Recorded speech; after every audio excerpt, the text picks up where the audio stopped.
My parents disowned me 5 years ago for false accusations. Now they want to talk. Update. After the post and talking to A&U, I decided to meet my parents. I didn't have much time until the day of the funeral, and I didn't want to miss it. Many of you advised me not to go, but I hope you understand my position. She is my only sister.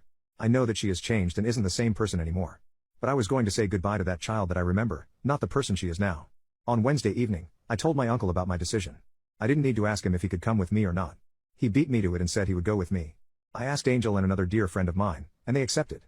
I spoke to the same lawyer who handled my assault allegations. I asked him to supervise my meeting with my parents. I did not expect him to accept, but surprisingly he did. He tried to confirm my sister's death, but unfortunately, due to lack of time, he couldn't. On Thursday morning, I spoke to my parents and told them that I would meet them this evening, but on my own terms. I will have a lawyer and we will meet at a law firm. 2. Half an hour after our meeting, my parents will give me the funeral location, or I will leave. My parents tried to argue, but I put my foot down and they agreed to my terms. When I got to the law firm and saw my parents for the first time in years, they smiled at me and waved like nothing had happened. After they sat down, the lawyer started recording the meeting and introduced himself before mentioning my first and new last name. My father disowned me and I legally lost my last name. I heard my new last name a lot in the past 5 years, but in that moment, it felt real. I don't know how to describe it, but the realization that I was actually disowned hit me. I feel that my parents felt the same way because the joy on their faces disappeared after hearing my name. After the lawyer finished explaining everything, the meeting started. And my parents spoke to me as if the past 5 years had not happened.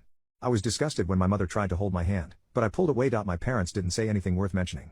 After half an hour, my lawyer asked my parents to give me the funeral location. My father said that when the family goes through difficult circumstances, they support each other. My friend interrupted him and told him my new last name.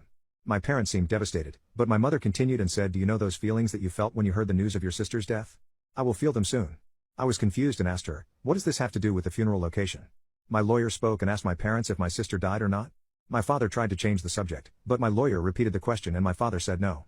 "You were right, Reddit, it was a lie. My sister didn't die. The writing was on the effing wall, but I couldn't see it. Nothing written in the message was real." After my father told me that my sister wasn't dead, my body felt very heavy and I couldn't breathe. That's all I remember. I was told that I looked like a ghost. My lawyer tried to talk to me, but I didn't respond, so he decided to end the meeting, but my father objected and started yelling at me. I tried to run, but I fell and started vomiting excessively before I passed out on the floor. I feel like an idiot. I can't believe I fell for this lie. I kept telling myself that my parents wouldn't lie to me about this. We're not in a TV show or a movie. I kept telling myself that you who hates family drama wouldn't get involved in something like this. I can't believe they did this to my sister. For EFF's sake, I am their son. When my dad told me that he was going to alive me, I never thought he would do it, but now I'm not sure. I don't know who my parents are anymore. I don't even know why they lied. After the meeting, they sent me a message asking if I was okay. They didn't apologize. Or even give me any explanation whatsoever. I filed a restraining order against my parents and anyone who's involved, including you and some of my relatives contacted me and swore to me that they had nothing to do with what was happening and that they thought that my parents were going to talk to me about my grandmother's illness and her desire to see the family together. Some of them even sent me medical reports proving her illness and her wanting to see me, but I don't want to see her or any of my family members ever again. When my ex confessed his lies, she didn't believe my ex. She said I pressed my ex legally to lie about not being assaulted by me and I should stop lying and confess so everyone can move on.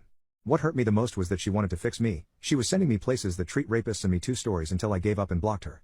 The police were called on my parents. My sister is currently living with one of my relatives, and no, I didn't talk to her. My therapist advised me not to. I currently live with my uncle. I feel safe near him. He helped me a lot without question or hesitation.